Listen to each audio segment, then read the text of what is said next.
juste là-dessus, je l'ai relativisé. Vous savez pourquoi? Parce qu'il y a d'autres phénomènes aujourd'hui sur Terre qui sont beaucoup plus importants. Deux exemples.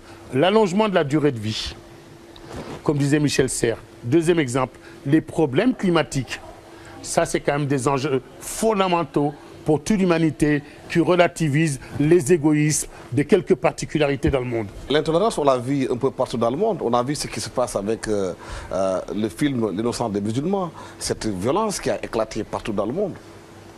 Oui, c'est vrai, elle est partout cette violence. Vous savez, la plus grande violence, c'est d'abord celle qui est faite aux femmes. Une personne sur deux sur Terre est une femme. Et regardez globalement la situation économique, sociale des femmes dans le monde, les tâches qu'elles accomplissent par rapport à celles des hommes. L'autre grande intolérance qui est faite, c'est celle qui est faite à l'égard des gamins, des enfants, des minots. C'est toujours eux qu'on envoie dans les guerres. Quand ils ne sont pas enfants soldats là, on les retrouve dans les guerres ou à servir de chair à canon. L'autre intolérance qui est faite, elle est faite par rapport aux défavorisés, aux vieillards qu'on abandonne souvent, aux vieilles personnes. Donc, et ça commence avec son voisin. Cabrel avait une chanson, moi j'adore Francis Cabrel, qui disait toujours alors tu envoies, on s'indigne toujours de ce qui se passe. Globalement, il disait pas ça comme ça, sa chanson. On envoie 100 francs pour les enfants du Gange à l'époque, il disait, mais celle qui vit en bas de ses choix. Voilà, celle qui vit en bas de ses choix, ça commence là la tolérance.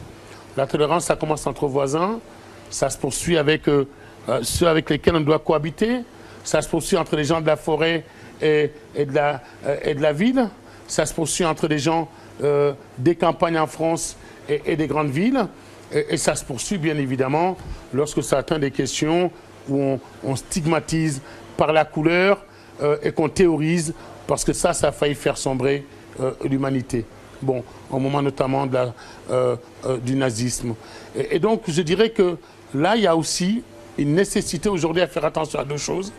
C'est que moi, parce que je suis de culture musulmane, je ne peux pas continuer à accepter que des gens, au nom de l'islam, commettent autant de violence, parce que ce n'est pas vrai. Moi, je viens d'un islam sénégalais qui m'a toujours appris à tolérer l'autre, qui m'a toujours appris à respecter l'autre.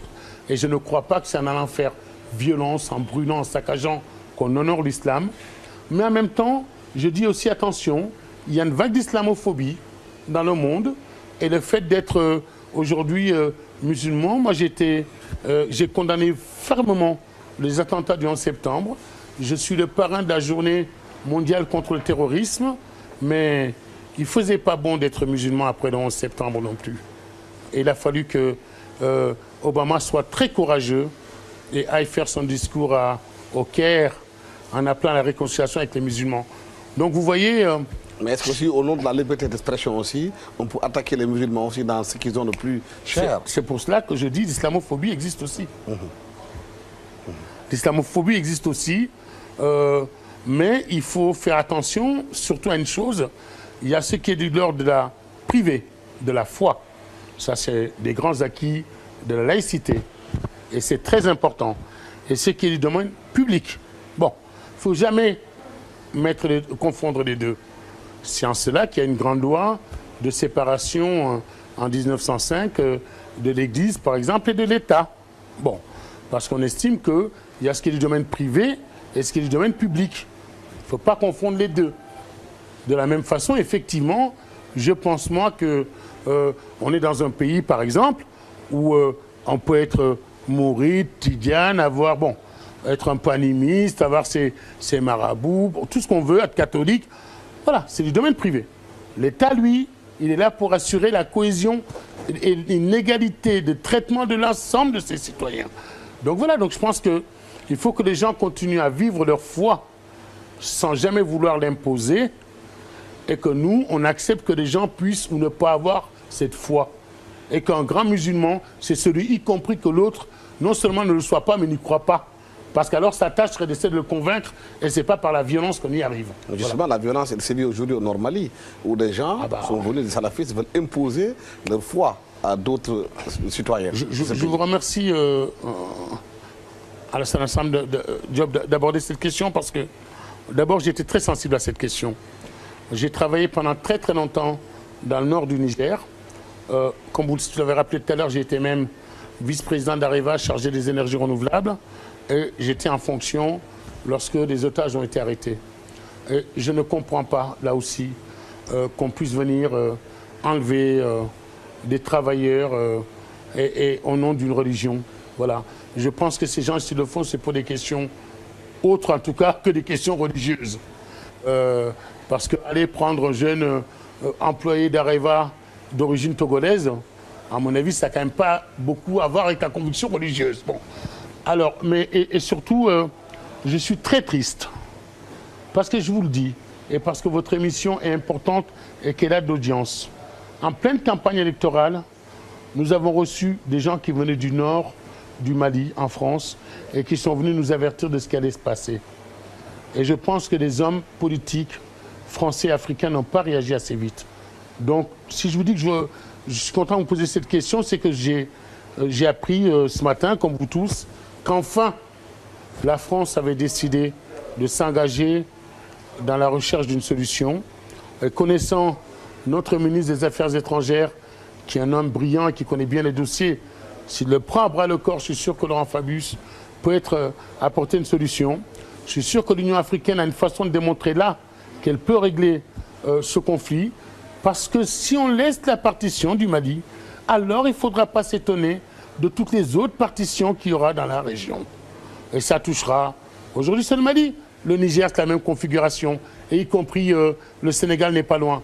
Donc faisons très attention à ce qui se passe au Mali, ce n'est pas le problème des Maliens, c'est le problème de toute la sous-région. Il y a une course de vitesse en plus avec des groupuscules comme AQMI, qu'il ne faut pas non plus confondre avec l'immense majorité des Touaregs, qui eux-mêmes ont souvent été victimes des discriminations, y compris de l'État central malien.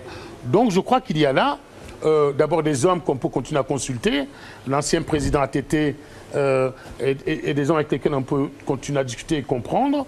Il y a, je suis sûr, il y a dans l'immense majorité des Touaregs. Moi j'ai mon ami, par exemple, Baba Bali Saïd, qui est une de ces grandes familles maliennes, qui connaît bien la situation, avec lesquelles on peut discuter. Je connais bien ces familles dans le désert. Il y a l'Union africaine, il y a la France. On a trop tardé, allons-y et désignons des personnes qui servent d'interlocuteurs. Eh ben, ici, il y a des moments, il faut y aller, il faut y aller. Bon, et y aller aujourd'hui, c'est aller en refusant qu'un groupe de gens divise un pays, fasse une partition, impose des lois. Non, voilà. Précisément, notre rôle pour assurer la cohésion, c'est d'empêcher que des groupuscules n'imposent leur loi au plus grand nombre. Voilà. Et puis au nom de quoi ces gens-là? Ils n'ont pas plus de légitimité. Cette situation se passe au Mali, mais chez nous au Sénégal, mais bien sûr. Il y a la Casamance aujourd'hui. C'est l'un des plus vieux conflits au monde. Plus de 32 ans jusqu'à présent, cette situation n'est pas encore résolue. Les Sénégalais continuent à mourir encore. Je pense, là-bas. Je pense qu'on se grandirait.